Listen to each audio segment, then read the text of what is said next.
स्वागत है आप सभी का एनएफ न्यूज पर। मैं हूं आपके साथ रोहित। पाकिस्तान और सऊदी अरब में एक बड़ी डील हुई है और इस डील ने कहीं ना कहीं भारत को थोड़ी तो चिंता दी होगी, क्योंकि पाकिस्तान पर हमला अब सऊदी अरब पर भी हमला माना जाएगा, सऊदी अरब पर हमला पाकिस्तान पर हमला माना जाएगा। तो क्या जिस सऊदी अरब से भारत के संबंध अच्छे हो रहे थे, इससे दूरियां बढ़ेंगी? एमबीएस क्यों भारत से दूर जाने की कोशिश कर रहे हैं? क्योंकि पाकिस्तान के करीब जाना यानी भारत से दूरियां तो बढ़ ही जाएंगे। ये समझने की कोशिश करेंगे और इसे सबसे बेहतर समझा कौन सकता है? विदेशी मामलों की जानकार। तो मेरे साथ इस वक्त फॉरेन अफेयर्स के जानकार वेद शर्मा जी हैं, उनसे ही इस पर बात करेंगे। बहुत बहुत स्वागत है सर आपका। धन्यवाद। सऊदी अरब को भारत खो रहा है? नहीं, सऊदी अरब बिल्कुल भारत को नहीं खो रहा है। और देखिए, पाकिस्तान की जो सेना है वो विशुद्ध रूप से एक व्यापारियों का संगठन है। आपने विश्व में कहीं सुना है कि कोई सेना आयरन का सरिये का प्लांट चलाती है, ईंट बनाती है, कपड़े बनाती है? सुना है आपने कहीं? इससे घिनौने कांड भी करते हैं। हाँ, तो वहां की सेना पैसों के लिए कुछ भी कर सकती है। तो जैसे आपने देखा होगा कि पाकिस्तान के पूर्व सेना प्रमुख सऊदी में जाकर जो है कोई एक वहाँ के एस्टैब्लिशमेंट के सिक्योरिटी चीफ के रूप में काम कर रहे हैं। उसी प्रकार से आज सऊदी अरब जो है विभिन्न फ्रंट पे उलझा हुआ है, तो उसको लड़ाकों की आवश्यकता है, उसको चौकीदारों की आवश्यकता है। तो पाकिस्तान जो अपने देश में लोगों को आटा नहीं खिला पा रहा, आप साहब सोचिए कि वो अपने देश की सेना को कैसे पालेगा। तो सऊदी अरब ने ये डील करके पाकिस्तानी सेना और पाकिस्तान को खरीद लिया गया। सऊदी अरब ने पाकिस्तान को फंसा दिया है। जिस वक्त आज आप और हम चर्चा कर रहे हैं, इस डील के तहत पाकिस्तान की लगभग 25,000 की जो सेना है, अब वो यमन के बॉर्डर पर आपको वहां पे चौकीदारी करती हुई नजर आएगी।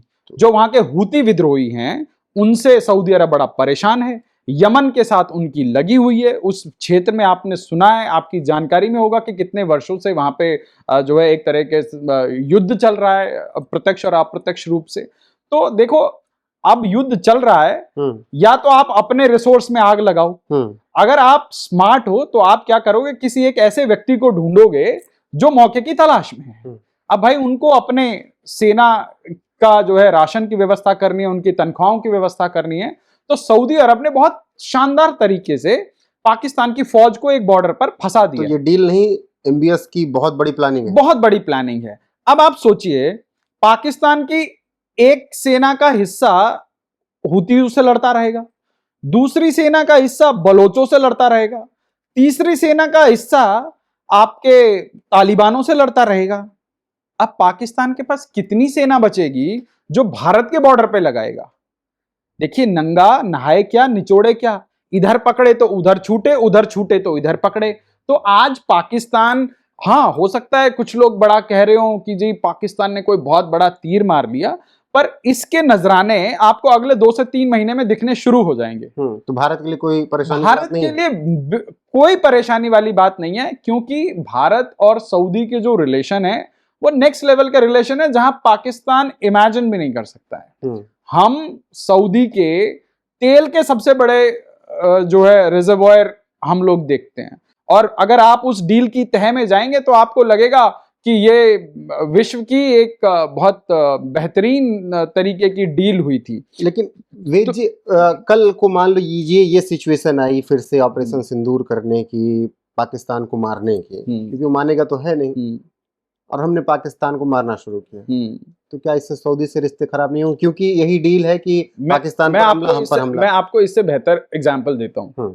अभी कतर के शेख ने अमेरिका के प्रेसिडेंट को बहुत महंगा विमान दिया, और अमेरिका क्या कहता है, कतर के ऊपर हमला, मेरे ऊपर हमला है। ऐसे ऐसे कुछ लब्बो लुबाब है ना।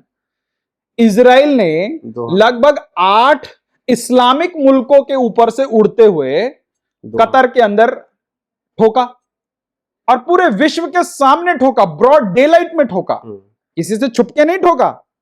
अब अमेरिका ने क्या किया? अमेरिका ने निंदा कर दी। और भी कुछ 2-4 मुल्कों ने निंदा कर दी। आखिर में वो हमास की पूरी मंत्रिमंडल खाक सुपुर्दे खाक कहां हुई? कतार के अंदर हुई।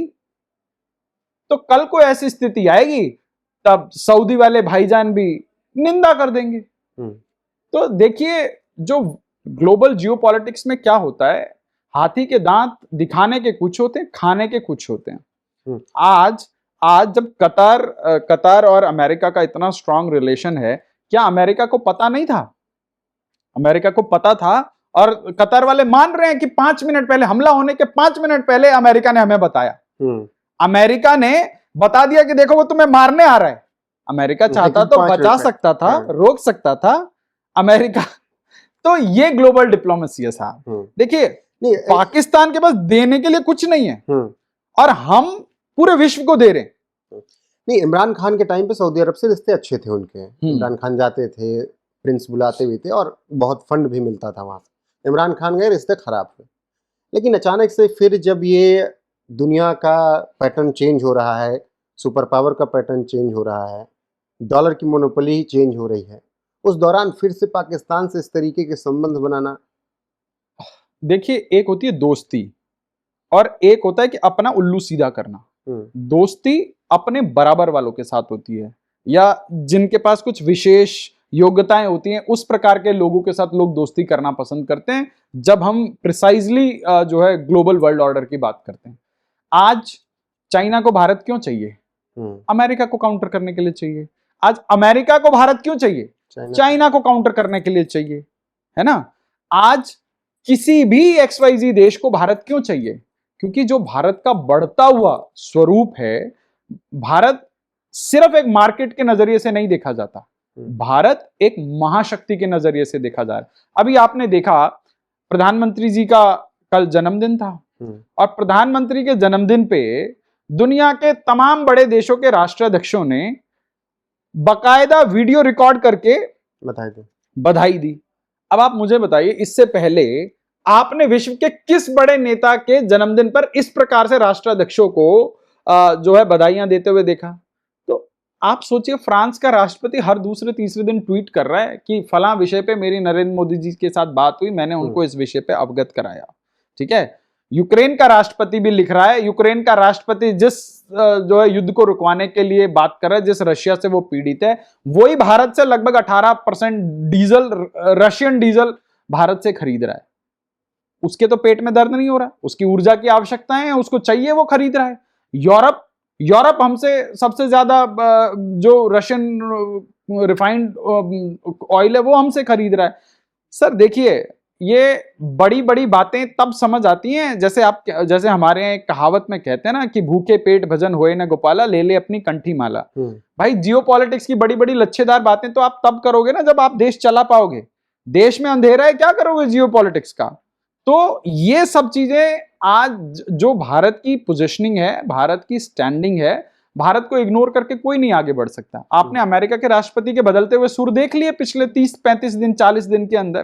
तो ये भारत की स्टैंडिंग है। और हाँ, भारत जिसके साथ भी रिश्ते अपने बना रहा है, बढ़ा रहा है, और विश्व में आगे बढ़ रहा है, वो अपनी शर्तों पे बढ़ रहा है। सीधी सी बात है, पाकिस्तान का यूज सऊदी अरब करने जा रहा है। आप अगर साधारण अपने क्यों मरे, इनको लाके पैसे देते। अगर आप एक लेमैन लैंग्वेज में समझने की कोशिश करें तो सऊदी को चौकीदार की जरूरत थी, सऊदी ने कुछ पैसे देके चौकीदार के रूप में पाकिस्तान को रख लिया है। और रही बात पाकिस्तान चौकीदारी नहीं और रही बात पाकिस्तान की, देखो पाकिस्तान का तो स्वभाव पूरे दुनिया ने देखा है, पैसों के लिए वो किसी का भी सगा हो जाता है। पहले उसने आतंकवादियों का डर दिखा के अमेरिका के साथ पैसे कमाए, भूख लगी हो तो आदमी मरता ना, क्या हाँ, फिर उसके बाद उसने वही फॉर्मूला चाइना के साथ अपनाया। अब उसको लगा कि चाइना सोनम गुप्ता बेवफा है वाली राह में चला गया। चाइना ने CPEC से अपना जो है देख लिया कि मेरा 85-90 बिलियन US डॉलर का तो कोई रोल नहीं है सऊदी और पाकिस्तान का। देखिए, हो सकता है आने वाले दिनों में इस डील की असलियत निकल के आएगी। अभी बहुत जल्द होगा कि इस पे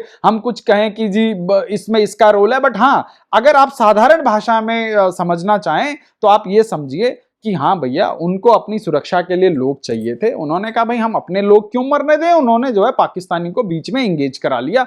अब जब कम दाम में उनका काम हो रहा है हाँ तो हर कोई कॉस्ट इफेक्टिव होना चाहता है आज के इस कॉम्पिटिटिव मार्केट में। सो वो ये इट्स प्योरली अ बिजनेस। बिल्कुल। और बाकी अगर कुछ और खुलासे होंगे तो उस पर हम चर्चा करेंगे बिल्कुल। जरूर इस मुद्दे पे।